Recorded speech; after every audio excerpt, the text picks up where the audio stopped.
Here we got Joe Rogan and Bobby Lee. If you don't know Bobby Lee, I know him mainly from Mad TV for when I was a kid, and he would do all sorts of wild, weird stuff. But he also has a podcast called Bad Friends and Tiger Belly, I believe. And he's sitting with Joe Rogan just telling some very terrifying, when you really break it down, when you really think about what he's talking about, really terrifying Hollywood stories. Just kind of breaking down how things work when you're an actor. And I love that he's bringing this up because Cat Williams has been talking about this. Rogan's brought it up a few times. And people really need to understand the people that they're looking at on these big screens are going through these exact things that Bobby Lee is talking about. And I want you to think of that when you think of the big Hollywood actor that you look up to for no reason at all. Let's get into it. Don't forget about IamCoachColin.com. We got Soul Not For Sale. We got different variations. We also got Public Enemy #1. Go and get yours now. Discount code is IamCoachColin. All capital letters, all one word. 1 L in the name, Colin. Let's get started. I'm sure you're great in it. Yeah. You're hilarious. But I want to say, though, that it's like, it's our friends. It's like, you and your friends got together and we made a movie. And I heard it's great. And it's going to go into theaters. Yes. And all these things. I'm going to see it. I'm going to eventually see it. Yeah. I can't watch myself. I've been in movies. I get invited to premieres. I leave. Yeah, I don't want to watch me. Wow, Yeah. This was pretty good. Oh, that's me in Death and Ramen. Yeah. I'm What pretty is good in that? It's this. in a short that just came out on YouTube. It's like 15 minutes long. Okay. Yeah. But I'm okay in that. Yeah. So you want to get into acting. You're enjoying it. Can I ask you don't like it? No, I don't like the process. I love movies. You though. were great in news radio. Thank you very much. Huge laughs. It's fun. Yeah. Stand-up's more fun. It is, but why can't you do all of it? Because I don't want to deal with all those people. Yeah. That's why I did Fear Factor. I didn't want to deal with actors anymore. When Fear Factor came along, I was like, oh, this is perfect. Not that there's anything wrong with that. And the cast on news radio were amazing. But Incredible. It's just you deal with a certain kind of person that is 60% insane. 60% of them are insane. Yeah. 40% of them are cool as fuck. Yeah. But it's just like, they're not fun to joke around with. They're shitty. They backstab. They undermine you. They go to producers and, try to rewrite your words and say that it conflicts with my lines. Yeah. There's like weird ego shit goes on with them. They're weird, man. They're weird people. They are weird, but what the jobs I have now, like I did Reservation Dogs, I did I'm on Sex and the City, the new one. Oh, how's that? I said no to it for the first couple of times. They were like, you want to do it? Because I just didn't think that it was the right fit. I had never seen it. I know it's a big cultural thing. Yeah. But I just basically says, all I want to do is feel comfortable, dude.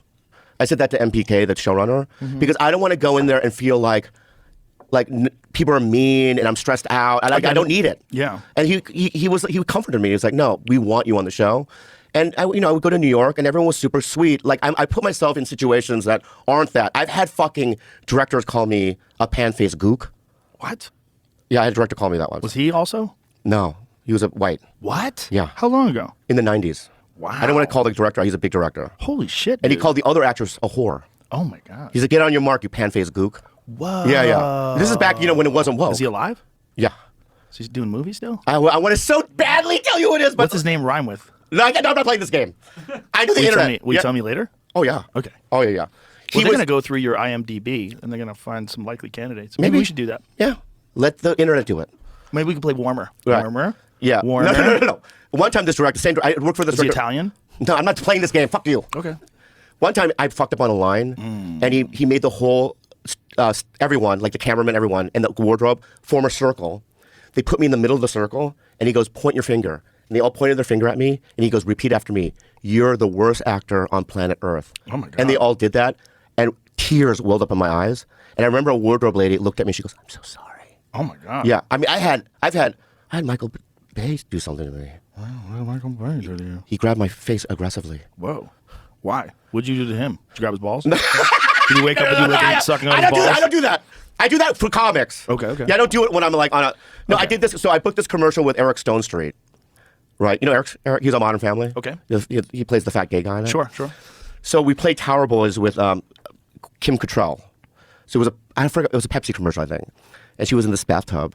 And I'd never acted before. Joe, like I come from the same place you come, which is open mics and Stand up. Yeah, I didn't learn how to act. I don't know the fuck that. Right. I don't know what a jib camera is or a mark or any of that shit, right? Right. So I had the scene where I had to bring these, I had to bring these towels into a it was like stacked. That was the joke. And he would go, your face needs to be in the light. And I go, oh, I don't know. So I try to tilt every take. The light, right? And then like by the 8th one, he came from behind the thing and he grabbed my face like this. He goes, here, and like tears. Well, no, don't feel bad for me. I'm a survivor. You know what I mean? That's your Holocaust. That was your Auschwitz. In a movie, and Michael Bay tells you to put your face towards the light. Yeah, but in the 90s, I experienced that shit, right? Well, that seems like you really weren't putting your face towards the light, and he was freaking out because they could only do that take so many times. I'm kind of on Team Bay on that. You are, really? Yeah, he just turned your face. Oh, you're right. You're making it sound like you're right. You're right. Mouth fucked You're you. right. You're right. You're right. You're right. Beat your ass. You're in right. front You're of absolutely everybody. right. But also when you come from a background like me, Yes. with your dad fucking Right. acting crazy, I get it. Yeah. When people scream, Right. it fucking Triggers. You feel it. You got triggered. Yeah. Like what's it? RoboCop. What's his name? The original RoboCop. Peter Weir. Weir. Yeah. He's a screamer. Screams. Yeah. At you? So I was on Screamed Magnum. at you? Yeah. I was on Magnum. He does it to everyone, right? Oh yeah. Back in the day, we wouldn't have sides. You can't remember one line. He would like yell shit like that, right? Really? And every time he would do it, I would like tense up. I'm not a pussy, dude. I get it. I'm a warrior, okay? Wow. Yeah, and then, and then, right? I just went to the showrunner. I go, next time I'm on the side, maybe not him. So they just did it, you know. But anyway, now I do shit that's like where I feel like I'm wanted, Right. and I'll do it. Right. So it's not like that crazy bullshit where back then I needed it. Right. Like, When someone would say something horrible to you, you just had You to would swallow absorb it. But there was also no recourse back then. I mean, that's how you get to like a Harvey Weinstein, right? The guy who has just ultimate control, can do whatever the fuck he wants, Yeah. and does ruins people's lives and careers if they don't accept his advances. That's where that whole business has always been about powerful people abusing the people that had to listen to them, from casting directors all the way up to producers. It was different then, yeah. Yeah. Yeah. Look, Tarantino was in here and he was talking about this old school director who had his office had a bedroom where he'd take the starlets. All the starlets had to fuck him. Oh my He god. had a bedroom in his fucking office. Oh, my God. So everyone just assumed if a casting, thing was going on and a girl came into his office, he fucked her. And 20 years ago, I would have done it. I think. You think so? I think that if I think that if it was a huge director, right? You would let him fuck you? No, I would suck his dick maybe. Really? I think I wouldn't say. I wouldn't tell you. Well, there's definitely. I would just cry. You could have and cry fielded to some do it. offers if that was out there. What? You could have gotten some offers if that was out there. Yeah, Maybe yeah. you weren't like open enough with your desire to make it. Yeah. I just think that back then I was like so like Yeah. I had no money. Right. And then in my mind I'd be like, oh, this is the way it's supposed to happen. Right. Yeah, yeah. So I mean, imagine if you're an actress, right, and you come out to Hollywood from fucking Kansas. You're 20 years old, and you are all of a sudden in this producer's office, and he's 50, and he's been banging stars for 20 fucking years, and you don't know how it all works. And he explains to you, listen, honey, this is how it works in this business. You're like, well, I mean, okay. Do you want to be an actress? And you're kind of mentally ill anyway. Oh, right. And you're like, yeah, I do so much. Yeah, It's yeah. like, no one has to know about this. Oh, okay, you won't tell anybody? it's terrible. It's fucking terrible. Yeah, and that's probably what they did forever. It's so fucking terrible. Yeah. And I mean, I know we have problems with the word woke, but I think in many ways, Hollywood wokeness is also good. Yeah, that way. I think now in a stopping the abuse way. But the problem is, there's like in Hollywood, particularly, there was an overcorrection, and crazy people like Amber Heard got involved, and Right. started manipulating the truth to sort of gain sympathy. You've got a lot of those cases too. The Chris Hardwick case. There's a lot of those where the reality is so different than the truth, Right. and everybody just assumes that the woman's not insane and that she's telling the truth. So but you're going to have a few of those if you're going to have real change, like a real correction of actual abuse. It's just like if you're going to like accept trans people, you're going to have a bunch of instances of perverts pretending to be trans. If you're going to say, hey, we have to stop abuse, you're going to get fake abuse. You're going to get people that come out and say I they're know, abused. man, and that's the way Hollywood is. Like It's the way humans bad. are. It's the way humans. Man, I just love the fact that Bobby was able to open up about that.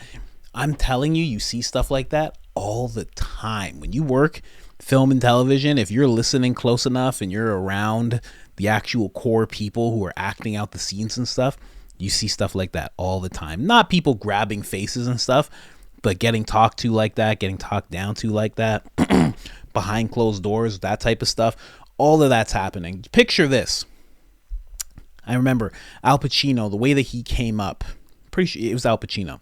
He used to sleep in the theater where he was learning about acting back in the day. He used to sleep in the theater.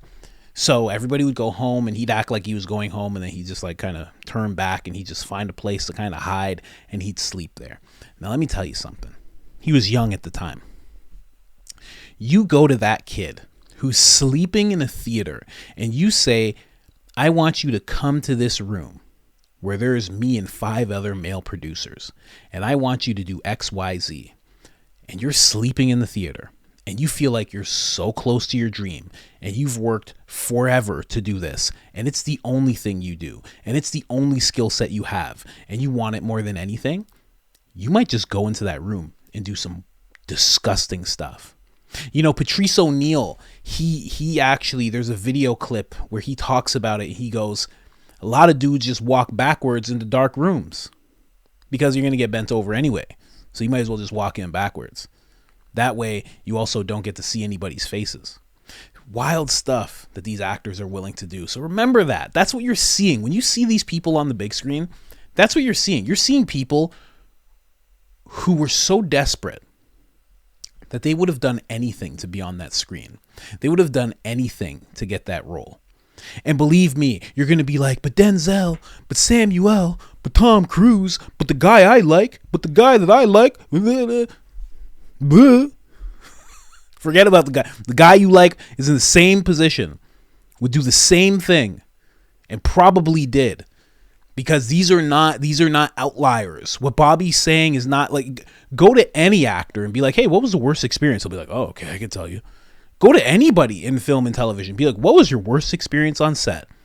And they'll tell you if they're not working in it anymore, or if they don't care, or if they're above the person that now did it. Oh, they'll tell you some stories, man. I'm telling you, what Bobby just said, I've heard stuff like that before. Are you kidding me?